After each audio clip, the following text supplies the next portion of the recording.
gars yi tey damaa bëgg ñu fas yéene taxaw ci mbirum Ousmane Sonko parce que Ousmane Sonko ginnaaw émission bi nga xam ne kat defoon na ko ak waa France 24 ginnaaw ba mu ci jógee yaakaar naa ñu bëri ci ay manipulateurs dañ ne kat Ousmane Sonko daa changé version ci li nga xam ne kat waxoon na ko ci lu concerne mbirum det kase maanaam pour ñoom Ousmane Sonko daa nekkoon fii ci réew mi di det kase guddeeg bëccëg waaye ginnaaw bi ñu jàkkaarloog tubaab bi maanaam loolu daal dafa mel ne daf caa dellu ginnaaw buñ sukkandikoo ci manipulateurs yi léegi nag ginnaaw bi ngeen aimé vidéo bi na ko ñëpp aimé dama leen daal di dicté kàddu yi manipulateurs yi bu mu paree nag ñu àndandoo ak ñi nga xamante ne seen xam-xam màcc na waaye tamit nag seen njàng sori na ñu leeral ñoom Ousmane Sonko lan la wax ci interview boobu noonu parce que problème ne dafa mel ne benn ñàkk a jàng ba mën a comprendre ci la bokk wala boog comprendre nga sax waaye nag diaboliser ak manipuler moo la neex ba tax nga bëgg a yàq waxi jàmbur kon nag gars yi da ngeen daal di aimer vidéo bi ma dicté leen ñaari version yëpp bu ngeen paree nag ngeen xool yéen ban moo leen ci gën a doy ngeen jël ko. gàcce ray na la yéen a ñàkk jom sim tey ku ci nekk ci yéen da nga waroon a génn jéggalu tuub ne Ousmane Sonko indir na ma en erreur ku ko ci deful rek doo gor baadoo la nga mais sant yàlla xoolal ñun position bañ ca amoon keroog de ba rapport ba génnee Fatou Abdou Ndiaye toog ci suñ télé ba seen TV bëgg a jël Macky Sall bëgg a jël gouvernement bu yàq lu ne may leen rapport bu génn matagul 30 minutes yow doo expert yow nekkoo économiste nga mën a comprendre ba mën cee jiñ sàcc man nag journaliste yi yéen a ma fit tey gàcce rey na leen de yàlla atte na garde à vue nañ ci Bougane Gueye Dany garde à vue nañ ci Yirim Ñankatang garde à vue nañ ci ku ne ngir lan rapport Cour des comptes man mii de topp nañ ma ci division de fausses nouvelles ba ma ne leen da ngeen a ñëw fekk fi 278 milliards déclaré 173 milliards man mii dugal nañ ma ci kaso tey Ousmane a toog fee nee na moom daal ba mu doon wax c'est-à-dire leader politique la da doon joxe opinion politique. wax ci dette cachée bi. léegi li mu wax ci dette cachée bi. waxoon naa ko. waaw loolu tamit bëgg naa ci am sa gis-gis. nee na position boobu mu ci doon joxe position en tant que njiital parti la. ak lan. xaaral ma liiral la ko. amoon naa ci benn résumé. parce que il faut que Sénégalais yi xam. parce que ak Sonko moom il faut mu leer. nee na je n'avais pas tous les leviers. Lorsque je m'exprimais à certaines occasions, je parlais alors en tant que chef de parti politique donnant mon opinion. N'oubliez pas que je n'étais qu'un simple Premier ministre. Les pouvoirs du Premier ministre sont extrêmement limités dans ce pays. Allahu Akbar. Tu imagines kii wax lii moom lañ toog fële Assemblée nationale sol ñëpp sol yu weex di way bi yonent bi dugg Médine kii lañ ko defal xam nga loolu day am conséquence. conséquence yi nekk nii. non day am conséquence day am conséquence baate nag saayir du benn de il faut que nit lu muy def na am limite kooku ñu defal loolu. yéen ñi nekkoon assemblée nationale député yi toog foofu di ko way parce que du ma ko wax man rus naa ko kooku tey moo taxaw nii wax li mu wax tey donte wax na lu bari loo xamante ne après gisuñu ko man nag gisuma lu yonent bi wax te gisuñu ko ak ñu tedd ñi. ay yonent bi kenn la woon. waaw non dama ne xawma lu mu wax te gisu ko gisuma tamit ñu tedd ñi lu ñu wax te gisuñu ko. moom nag saa yi waxee bu subaa nga tegal ko loo xamante ni ne wax na safaan ba wala le contraire de ce qu'il disait. xamante ni le président de l'Assemblée nationale Ousmane Sonko def na ko ak waa RFI ak France 24 ñu ñëw ci question de la dette par rapport à la gestion de la dette mu am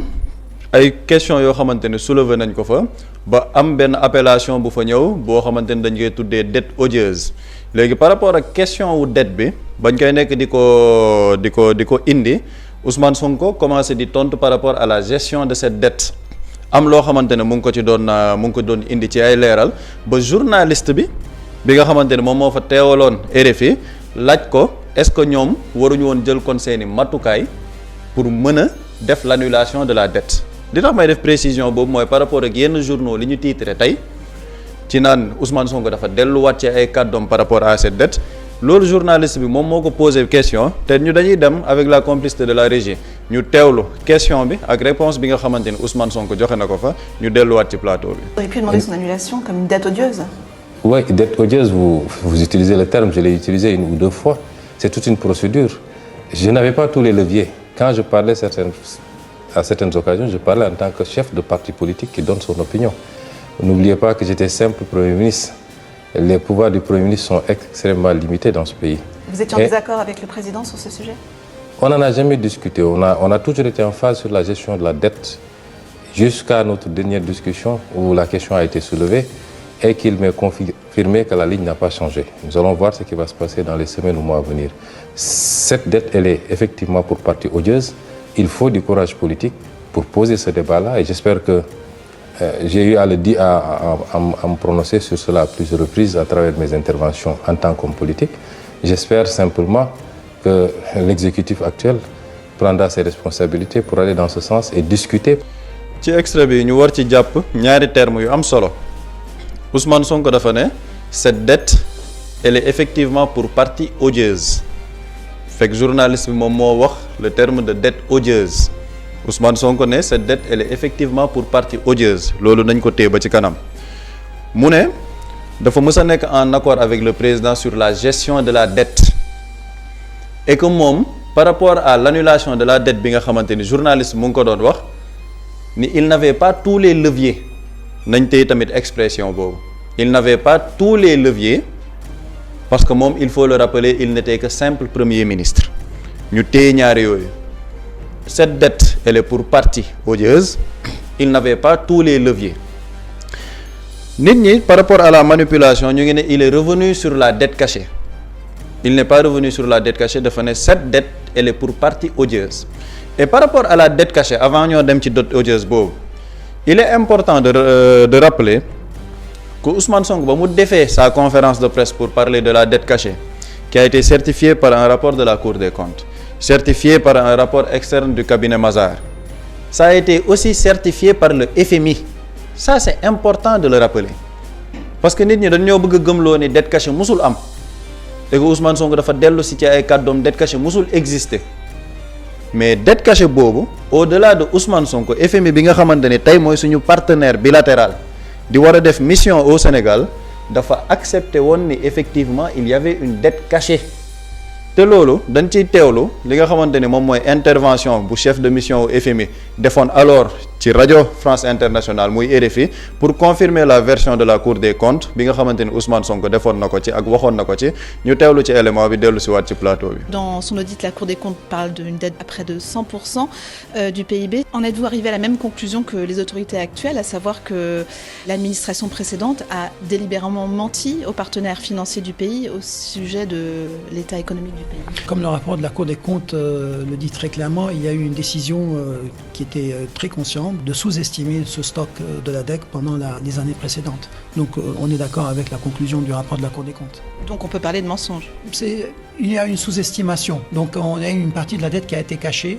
et ceci a permis aux autorités de pouvoir s'endetter plus sur les marchés, de donner un signal plus positif aux marchés financiers et aussi de pouvoir s'endetter à des taux plus favorables que ce que ces taux auraient été si la dette était... ci biir extrait bi ki nga xamante ni moo nekkoon chef de mission FMI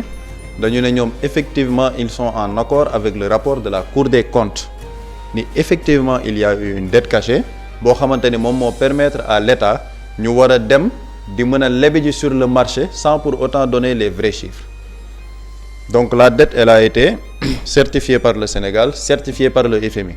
maintenant dañoo indi dette odieuse l'appellation dette odieuse lan mooy dette odieuse pour que nit ñi xam ko parce que c'est un concept boo xamante ni ça a été théorisé lan mooy la dette odieuse avec la complicité de la régie une dette odieuse ki nga xamante ne mooy Alexandre Sak ancien ministre russe et professeur de droit moom moo ko théorisé woon en 1927 la doctrine de la dette odieuse mu ne dette odieuse mooy si un pouvoir despotique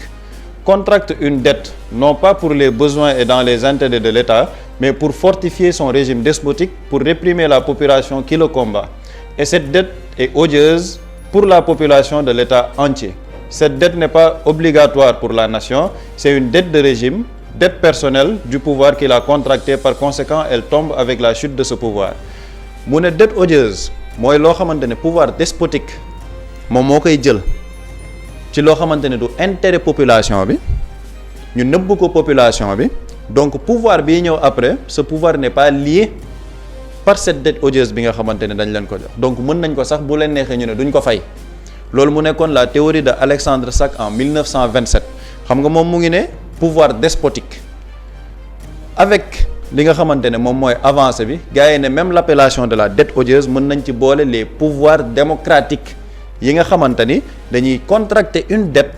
boo xamante ni c'est pas dans l'intérêt du peuple pour lequel la dette elle a été contractée ba pare ñu nëbb ko askan woowu donc foofu mën nañ fa dugal dette odieuse ba mu am toujours en complicité avec la régie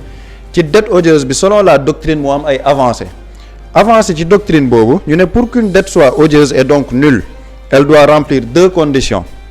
Elle doit avoir été contractée contre les intérêts de la nation ou contre les intérêts du peuple ou contre les intérêts de l'État. Mooy dette boobu ñu jël ko contre les intérêts de l'État, contre les intérêts de la nation ak contre intérêt wu peuple bi comme li nga xamante ne moo nekkoon suñu dette bi. Deuxième bi ñu ne les créanciers ne peuvent pas démontrer qu'ils ne pouvaient pas savoir que la dette avait été contractée contre les intérêts de la nation. Mooy ni créanciers yi mënuñ démontrer ni ñoom mënuñu woon xam ni dette boobu ñu contracté c'était contre les intérêts de la nation comme ça c'est fait au Sénégal ñi nga xamante ni dañoo dem contracté dette bi ils savaient très bien que c'était pas dans l'intérêt du peuple sénégalais ci fin ñu ne il faut souligner que selon la doctrine de la dette odieuse la nature du régime ou du gouvernement qui la contracte n'est pas particulièrement importante puisque ce qui compte c'est l'utilisation qui est faite de cette dette. Si un gouvernement démocratique s'endette contre l'intérêt de la population, cette dette peut être qualifiée d'odieuse. Mooy sànq li ma doon wax par rapport ak doctrine Alexandre Sachs bi dafa doon wax un pouvoir despotique. Par rapport à l'avancée de cette doctrine, ñu ne même si c'est un régime démocratique yoo xamante ne dañoo contracter une dette boo xamante ne c'est contre l'intérêt de la population et que les créanciers mënuñ justifier ñoom fan la ñu doon demee dette bi loolu mën nañ ko qualifier de dette odieuse. Loolu moom moo indi appellation dette odieuse te loo xamante ni ça n'a absolument rien à voir avec l'existence ou non de la dette te foofu fi may indi mooy Ousmane Sonko ci biir réponse bi mu jox ci interview bi dafa ne cette dette est pour partie odieuse maanaam dette cachée bi ñuy wax am na ci wàll goo xamante ni elle est pour partie odieuse te loolu avant mu kaa wax ci interview bi nga xamante ne def na ko avec RFI ak France 24 Ousmane Sonko ñëwoon na ci au niveau de l'Assemblée nationale ba muy mujjee def question d'actualité au gouvernement di addu ci lépp lu jëm ci dette bi ak la qualification de dette odieuse. asalaamaaleykum gars yi asalaamaaleykum la famille asalaamaaleykum tout le monde gars yi maa leen ziare bu baax di leen bëggee di leen jox seen wàccuwaay di leen fàttaliwaat di leen demandé waat ngeen di wéy di gën di abonné di aimé waaye tamit nag di dugg ci biir commentaire di bàyyi seen avis gars yi képp koo xamante si ne gan nga seen di abonné goo la ngay xaar abonné wul képp ku abonné ba noppi nag c'est très simple daal di aimé vidéo bi soo paree nga dugg ci biir commentaire bi bàyyi foofu sa avis c'est très important daf ñuy dimbali baax a baax a baax te merci léegi nag gars yi yaakaar naa dégg ngeen li nga xamante si ne maanaam moom la gars yi wax manipulateurs yi nekkat Sonko daa delloo avance dellu ginnaaw ci li mu waxoon ci mbirum dette cachée waaye ginnaaw bi nga xamante si ne déglu ngeen ku ci mel ne Buri indi na ci gis-gisam waaye tamit nag Moustapha Diop Walfadjri yaakaar naa indi woon na ci gis-gisam mu nekk loo xamante si ne wax dëgg yàlla képp koo déglu li nga xam ne mbir mi day ñaar daa am ñoo xamante si ne seen njàng soriwut kalaasu Abdou Nguer gi mën ñoo comprendre dara ba pare bëgg gën a ëpp laa min ñëpp ak ñi nga xamante si ne seen njàng sori na comprendre nañ baax a baax waaye nag naa fekk bëgg a manipuler bëgg a diaboliser ak gëm ne kat sénégalais yi dégguñu ni Sonko wax moo leen tax a bëgg a yàq waxi Sonko alors que Sonko li wax leer na te yaakaar naa même Sonko li wax nii moom la waxoon ci Assemblée nationale bi kàddu yi nii. dette odieuse daf ci apport bi daf ci am une partie boo xam ne li tubaab naan dette odieuse daf ci am pour dette odieuse am mooy dette bi bañ koy lebuñu ko ci turu Sénégal parce que laajuñu waa Sénégal mënuñu laaj sénégalais bu ne waaye dañ ne jaaral assemblée nga laaj leen jaarul assemblée laajuñu assemblée. ñu ne ñaareel critère mooy lan mooy fan la ñu dugal bor ba gannaaw bu ñu ko lebee ci condition yooyu wax naa fii keroog nii tout le circuit ndax su dee lu jóge ci bitim réew balaa ñu koy valider sax On a voulu tellement encadrer que même Cour suprême dañ ko ne yóbbu leen Cour suprême wax ndax amul problème mu légalité mais suñu Cour suprême bi lu ñëw rek ñu ne conforme à la loi mais balaa nga naan conforme à la loi mooy nga dem jël loi de finances xool ci cadrage budgétaire bi xool est-ce que des crédits ont été inscrits pour cette dépense parce que soo nee conforme à la loi ban loi ngay wax la première loi c'est la loi de finances c'est la seule d'ailleurs à la matière presque donc la chaîne de responsabilité elle est totale ñëpp la ci kaw ba ci suuf mais dette bu odieuse am réew aw askan am nga sañ-sañ ne lii du ma ko fay wala mënaguma koo fay parce que du ma bloquer sama priorité yépp pour fay bor kese ci bor boo xam ne biñ koy àbb yéeguma ko mais loolu nag day ànd ak chaque jour ma répété ko fii ña def njombe googu ñu woo leen ne leen lan moo tax ngeen def ko fa mu ànd kon mënuñu bloquer suñu lépp parce que dañu war a fay ab bor mais FMI te wax naa ko fii ñàkk ko woon a xamoon na ko. waaw yaakaar naa dégg ngeen kàddu yi muy que Ousmane Sonko daa mas a gëm ne maanaam dette odieuse am na mooy que dette boo xamante si ne nañ ko lebe jaarul yoon benn ña ko war a accompagner di waa assemblée ñoom jotuñu ci maanaam kenn sàkkuwu ko ci ñoom ba assemblée validé ko amu ca te ginnaaw ba ñu ko lebee ba pare tamit nag assemblée ci boppam xamul bor boobu fan lañ ko financé léegi nag Ousmane Sonko ne woon bor bu mel nii du ñu tax a yàq seen ay projet même bu fekkente ne mën ñu ko fay mais nag danañ ko fay